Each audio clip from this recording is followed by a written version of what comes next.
Starting a business in North Carolina doesn't come with one single license that covers everything. What you need depends on your business type, structure, and industry.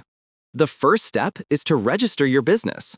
The structure you choose, whether it's a sole proprietorship, partnership, LLC, or corporation, will affect your taxes, liability, and how decisions are made. If you're unsure, it's a good idea to talk with an attorney or accountant before making that choice. Next, check which licenses or permits apply to your business. Some businesses may need several state requirements, while others may not need any at all.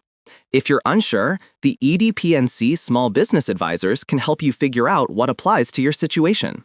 After that, apply for a sales and use tax number if your business will be selling taxable goods or services.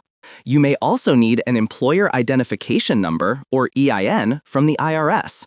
This is required if you plan to hire employees, open a business bank account, or file certain taxes. Now, prepare for the taxes your business will face. Depending on your structure, you may need to register for sales tax, privilege license tax, withholding tax, or other federal and state taxes. Once your tax accounts are set up, look into insurance.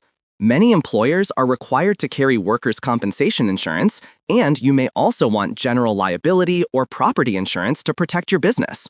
The next step is to make sure you comply with any additional regulations that apply to your industry. Each business is different, so take time to research what applies to yours. When you know your obligations, arrange your business financing.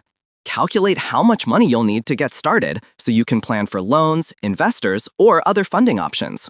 After financing, open a business bank account to keep your personal and business expenses separate. This will make your bookkeeping and taxes much easier.